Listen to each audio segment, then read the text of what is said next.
میں نے قرآن کریم کی آیہ کریمہ کو آپ کے سامنے پڑھنے کا شرف حاصل کیا ہے۔ یہ آیہ کریمہ گواہی دے رہی ہے کہ اگر آپ یا دنیا میں کوئی بھی بشر انسانی جس کا تعلق انسانیت سے ہے، اگر وہ اپنی جان کو اللہ کی راہ میں قربان کرے گا تو اللہ کی ذمہ داری ہے کہ اس قربانی کو رائیگاں نہیں جانے دے گا، بلکہ اس کو زندہ بھی رکھے گا اور اس طریقے سے زندہ رکھے گا جس طریقے سے زندہ رکھنے کا حق ہے۔ یعنی امام حسین علیہ السلام کی جو قربانی اللہ تبارک و تعالیٰ کی تمام ارکان الہیہ کے لیے پیش کی گئی، دنیا کے لیے آج شہادت عظمیٰ بیان کرنے لگی۔ یعنی جہاں پر شہیدوں کا نام آئے گا امام حسین علیہ السلام کا سب سے افضل ترین افراد میں تذکرہ ہوگا۔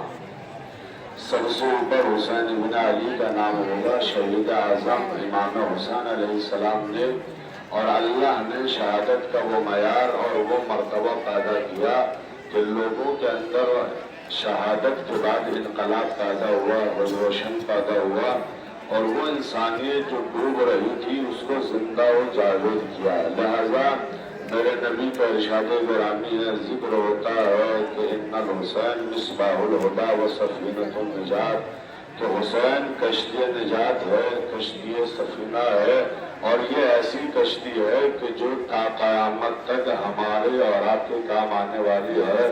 تو لہذا یہ کہنے کے لیے ضروری ہے کہ کہنے والا کون ہے؟ نبی کائنات ہے، سرور کائنات ہے، رحمت للعالمین ہے، جان مصطفیٰ ہے۔ حضور کی حدیث ہے کہ حسین چراغ ہدایت بھی ہے اور نجات کی کشتی بھی ہے۔ دیکھیے گا، آپ ملاحظہ کیجئے کہ دنیا میں دو ہی سفینے وجود میں آئے، حضرت آدم سے لے کر اور امام حسین علیہ السلام، نبیوں کے لیے اور ان تمام انبیاء الہی کے لیے کہ جن کو اللہ نے سرچشمہ عبادت بنا کر بھیجا۔ اللہ نے حضرت نوح کو کشتی بنانے کے لیے کہا تو حضرت نوح نے کشتی بنائی، اور ذکر یہ ہوا کہ سفینۃ نوح، حضرت نوح نے اعلان کیا کہ عذاب الہی آنے والا ہے، سوار ہو جائیں۔ لہذا بیوی سے کہا کہ سوار ہو جائے، بیوی نے انکار کیا، غرق ہو گئی۔ اپنے بیٹے سے کہا کہ سوار ہو جائیے، سوار نہ ہوا، غرق ہے۔ روایتیں یہ بتاتی ہے اور تاریخ یہ بتاتی ہے، بہت توجہ چاہ رہا ہوں عزیزان گرامی، تاریخ یہ بتاتی ہے، ہسٹری یہ بتاتی ہے کہ پوری دنیا انسانیت سے حضرت نوح علیہ السلام کی کشتی میں صرف 80 افراد نے سواری کی، یہ سوار ہوئے اور ان کی کشتی پار لگ گئی۔ لہذا حسین اور حضرت نوح کی فضیلت کو سمجھیے، کیا کہا میرے نبی نے کہ حسین کشتی نجات ہے، سفینہ نجات ہے۔ تو لہذا دو ہی سفینہ، ایک حضرت نوح کا کہ پوری عالم انسانیت سے 80 افراد کو بچایا گیا، اس کے علاوہ سب غرق ہو گئے۔ تو اس کا مطلب یہ ہے کہ فرق یہ ہے نوح اور حسین علیہ السلام میں کہ جو پوری عالم انسانیت سے 80 افراد کو بچا کر لے جائے اس کو نوح کہا جاتا ہے، اور جو 72 کو قربان کر کے پوری تا قیامت تک کے لیے انسانیت کو بچا لے اس کو حسین بن علی کہا جاتا ہے۔